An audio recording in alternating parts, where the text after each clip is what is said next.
What is up, people? Van from the Vanderous Gaming channel here, bringing you another video. Today's video is going to be my review of if you should buy a game called Operancia, The Stolen Sun.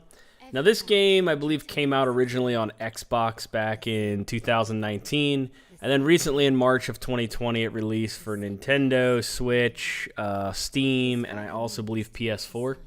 And I picked it up and started playing it, and I was just shockingly surprised at how good of a dungeon crawler RPG this game is. So I'd like to go over the video, kind of talk about how the game flows, what I like about it, what I don't like about it, and some of the things that make this one of my favorite dungeon crawler RPGs that I've played in a very long time, if not ever.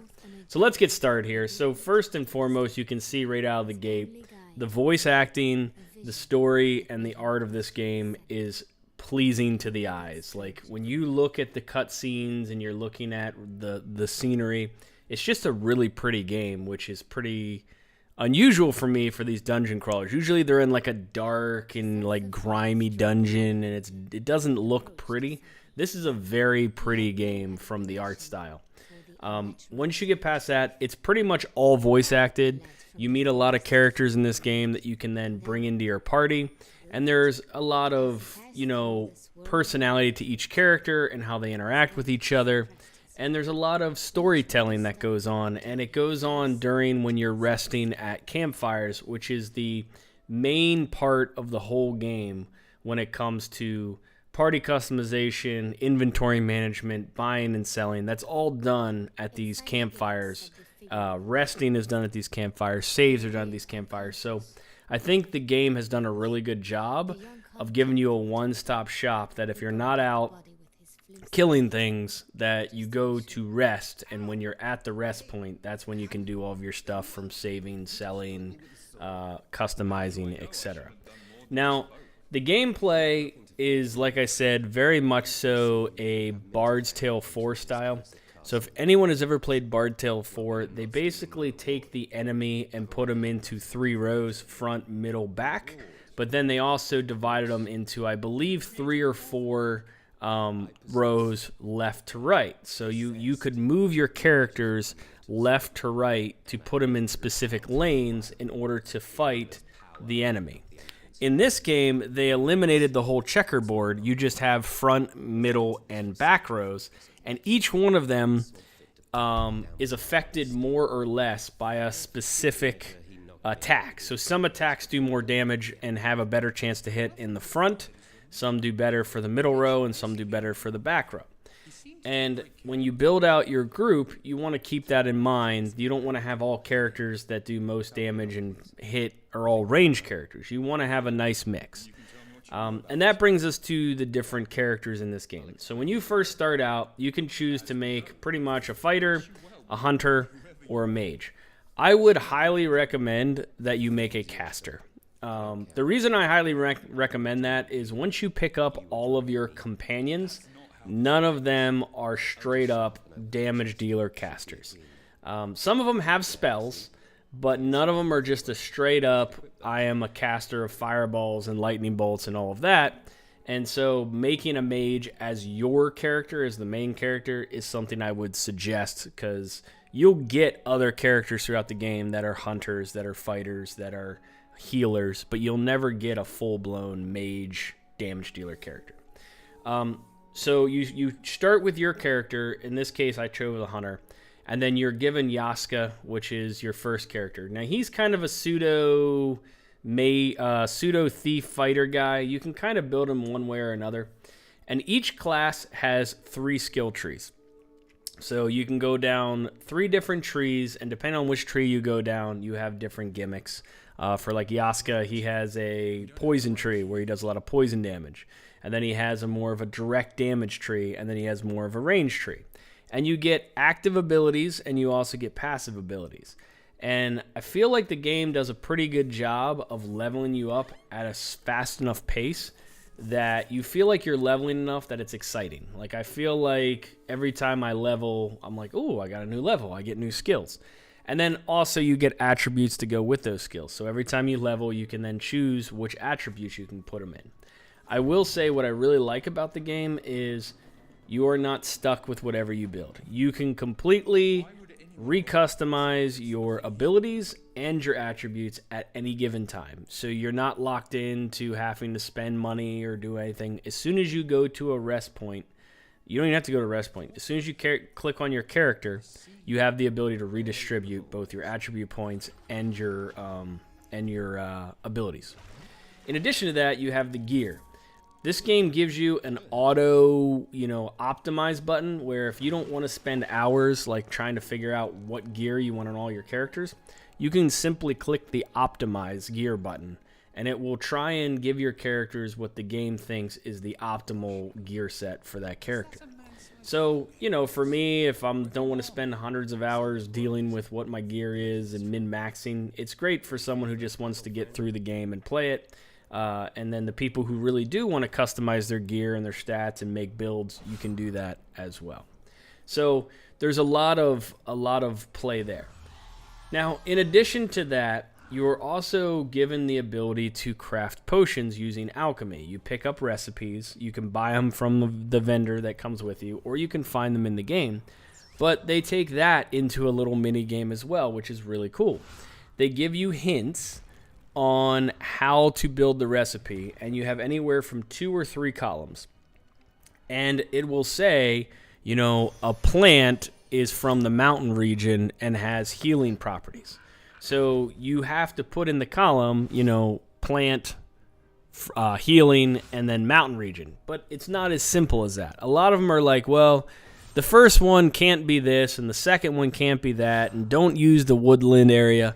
And so you have to figure out in what order to put the different alchemical items in order to make the potion you're trying to make, which is a lot of fun. It's like a cool little mini game to make these potions. Now, what's cool about these potions is they are very similar to like an Estus flask in Dark Souls, etc., where once you make them, they're on the character as a usable item, so they can use it. They can only have one equipped, but every time they go and rest at a campfire, it replenishes it. So, for instance, you might have a healing vial that heals 2 times. So you can heal your party twice with that vial without having to rest, and then once you rest, it resets itself and you can heal your party twice again. But you can only have 4 party members at a time, and so you can only have 4 of these items at a time. So even though you can make multiple different potion options, you want to make sure that you're customizing on what you want for each scenario, etc. Like there's poison ones, there's ice, there's fire, there's healing, there's energy. It's just a really cool little gimmick that they added in. In addition to those gimmicks, as you pick up companions, you unlock special things, such as shovels, magic feathers, this hammer that repairs bridges, a bile of magic beans, a bag of magic beans that grows bean sprouts. So it adds a whole nother layer of fun to the game where you come to a specific thing and you can't pass it. And you actually have to proceed through the game into further levels. And then eventually, once you get the ability to, say, dig or to, lift heavy objects, you can write those down or just try and remember them and then go back to 1 or 2 stages before the one you're on and then go and complete some secrets. So every single level tells you how many secrets it has and a lot of them you cannot do until you progress further through the game. So that's another cool part about the game is if you want to unlock everything, you have to go back to stages that you were on before now that you unlocked new stuff. So really cool, and the fact they use the campfire as the hub for all this, like you use the campfire as your portal. You port to other campfires throughout the game as you level up. So, I think there's somewhere around 12 levels. So if you're on level 7, you can port to level 1 and you'll turn up at the campfire at level 1, and now you have the ability to move heavy objects, dig with a shovel, and find more secrets on that level that you weren't able to do because you didn't have them unlocked at the time. So that's pretty much how the gameplay and the combat works with all the special little abilities. There's another gimmick in the gameplay that I really like in this game versus some of the other ones I've played, is they have this ability so every character has energy and that energy is used to cast their special abilities. So you have a basic attack, you have a basic ranged attack, you have a basic melee attack, and you have this other item that basically allows you to replenish your energy. And you can only do it once every couple turns, but that energy is used to use all of your really strong abilities. And so I really like the gimmick of the game because you have to manage your energy resources. You can't really get energy back in this game unless you rest. And in order to rest, you have to use a firewood, a piece of firewood. The firewood in this game is not unlimited. You only get so many things of firewood throughout the game. So if you're constantly resting and using up your firewood, you are going to get to a point where you have no firewood and you cannot rest. And it might actually gimp you from progressing through the game past certain points because your party's so beat up they need to rest.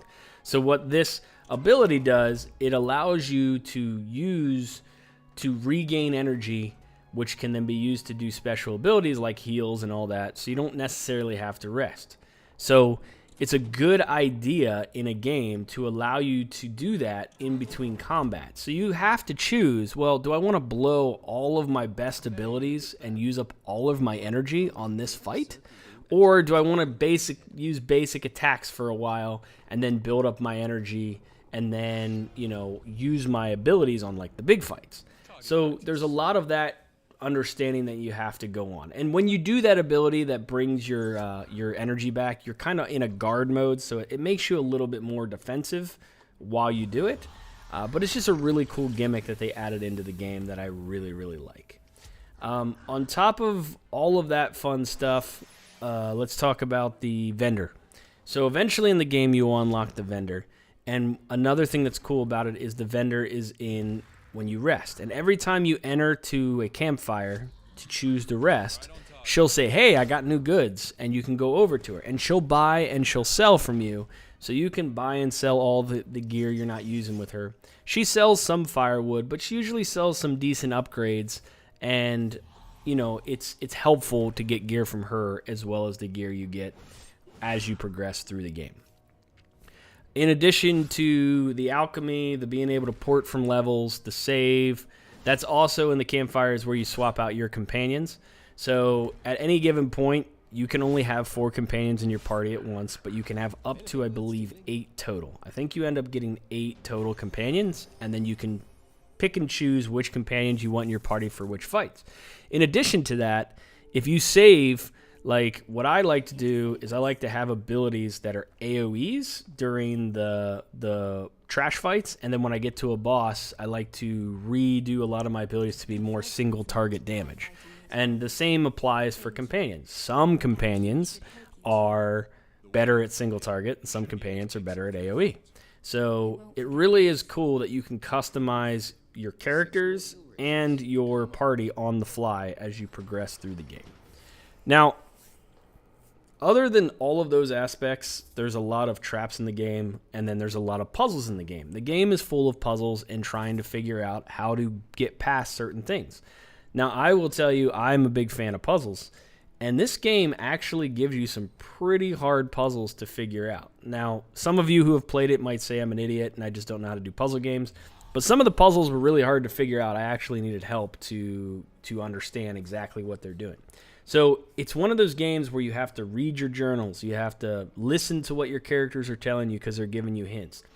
And that's the only way you're going to be able to progress through the game. So after putting in, I would say the game, if you play it and you try and beat every single level and go back to them and unlock every secret, you can probably put in about 30 hours, I would say, into this game. Now, if you're just going to go through, progress the story, not try and find all the secrets, and just keep going in the game, you can probably knock it out in 20 hours or less. So it's not a super long game, but there's definitely some room for replayability. And there's also, like I said, finding all the secrets and unlocking everything. If you're a completionist and you want to do achievements, there's a lot to do, and that will make the game feel like it's a longer game.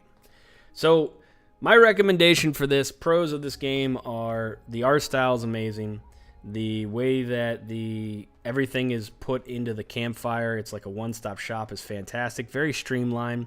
The combat is a lot of fun, and it's actually somewhat difficult. You can get yourself into some pretty tough situations, and if you don't know what you're doing or you don't have resources, you can die pretty easily. And just how everything flows, I really like about the game. Now, the cons to this game, the one thing I don't like about the game is some of the monsters get very repetitive. On each map, you're fighting the same monsters over and over and over again. Now, granted, every time you switch to another level, the monsters get different. They have different abilities. But there comes a time where you're like, okay, I've been fighting skeletons, or I've been fighting these guys every single time. And you start to understand their gimmicks, and it gets kind of monotonous, where the fights, sometimes they have too many characters on the screen at once, and the fights take a really, really long time. But that's really the only negative I have about the game. Other than that, the game is extremely fun, extremely pretty to watch. All the companions have great personalities. The voice acting is spot on. Like, just everything about the game, I was just extremely surprised. So, if you are looking for a dungeon crawler RPG, this is by far one of my favorites I've played in a really, really long time, and I'm shocked that it came from a company that makes pinball games. This is Van from the Van Gaming channel. Thanks for watching. Cheers, and peace out.